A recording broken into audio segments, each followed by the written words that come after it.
Hello students, today I am taking up the session for class 9th. The topic is coordinate geometry. Today we will be doing some exercise questions. In exercise 3.1 we have a question that how will you describe the position of a table lamp on your study table to your friend? So first let us draw a table.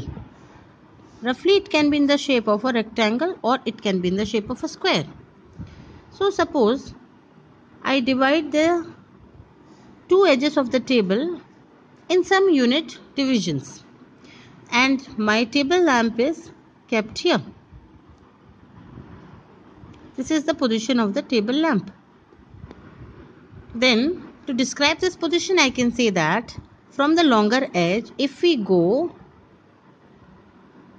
6 units and on the shorter edge if we go 4 units, then that is the location of the table lamp.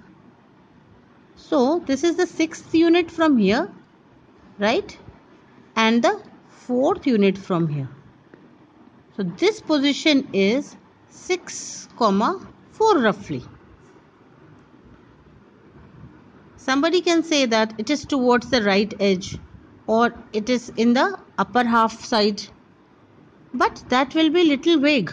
If we have to give the precise position, then we will refer to it from some fixed line, and the fixed line could be the edge of the table because that is fixed. There has to be some reference point, then the correct location can be given. Now we come to question number 2. In question number 2, it is given that there is one main crossroad and then there are 5 streets in each direction.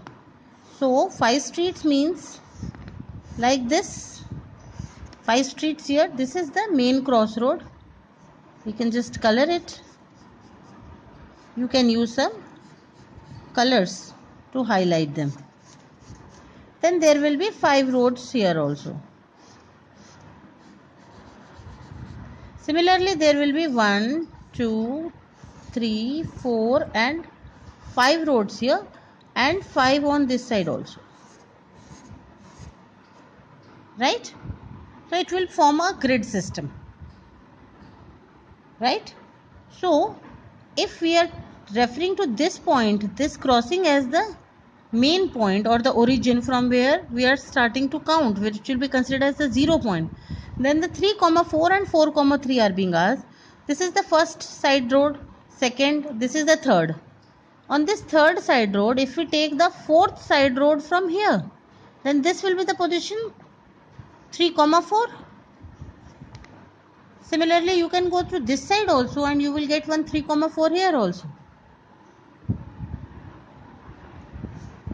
Right? And here also you will get one 3, 4.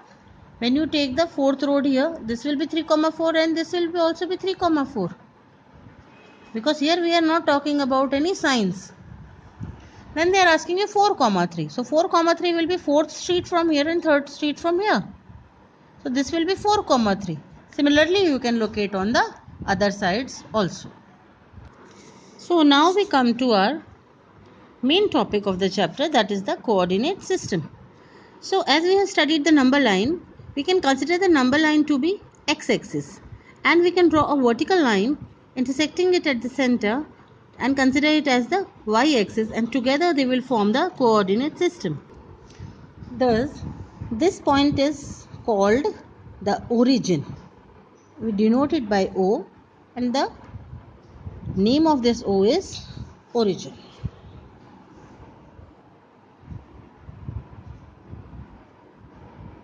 And its coordinates are 0, 0.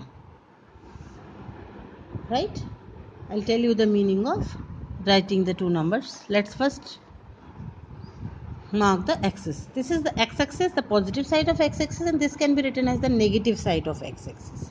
Similarly, this is positive side of y-axis and this is the negative side of y-axis. This is completely just like the number line, and this will be the kind of vertical number line. We can mark points at equal distance like this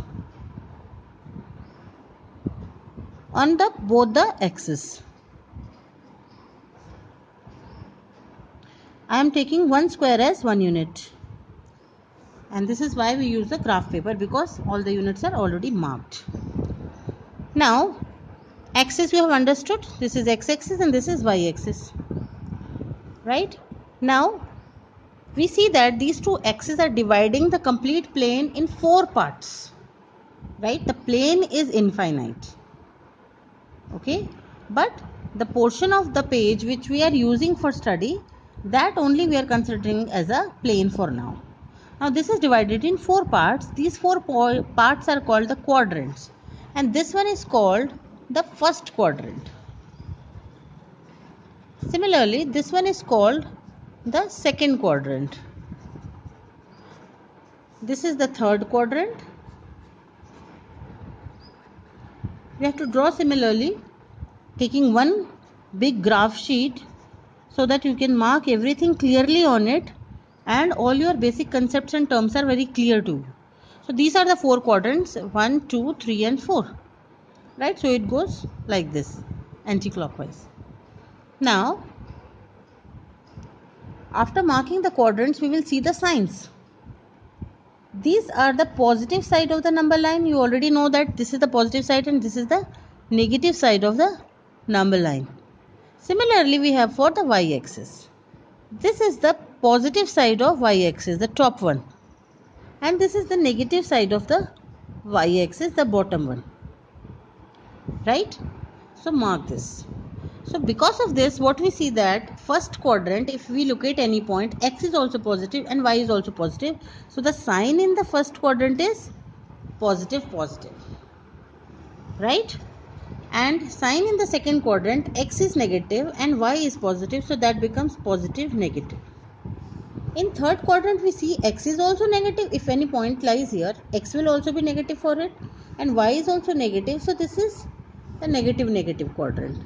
And in this, x is positive but y is negative. So this is positive and negative. Since as in alphabets x comes before y, similarly in mathematical ordered pair also x will come always before y. So the first sign always denotes the value of x and the second point denotes the value of y. The value of x means the distance of the point from y-axis, and the value of y denotes its distance from the x-axis, right?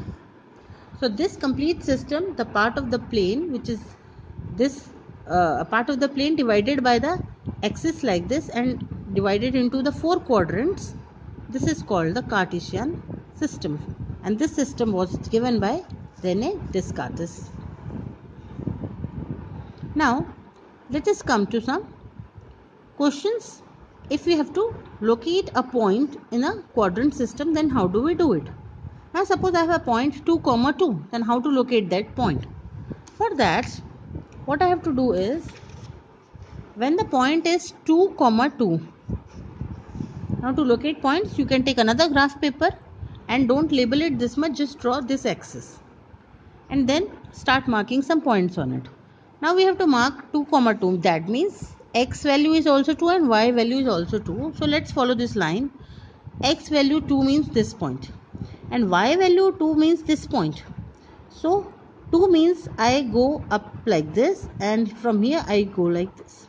So the intersection of these 2 points gives me the location of the point 2, 2. If I have to locate minus 2, 2, I will go to negative side of x like this and positive side of y, and this point is located minus 2, 2. Similarly, if the point is minus 2, minus 2, then it will come in third quadrant and it will be this one, minus 2, minus 2, this one. And if we are coming to the fourth quadrant, the point will be 2, minus 2, this one. X is 2, y is minus 2. So 2, minus 2 is here. So by drawing lines initially, you can precisely locate the point. Thank you.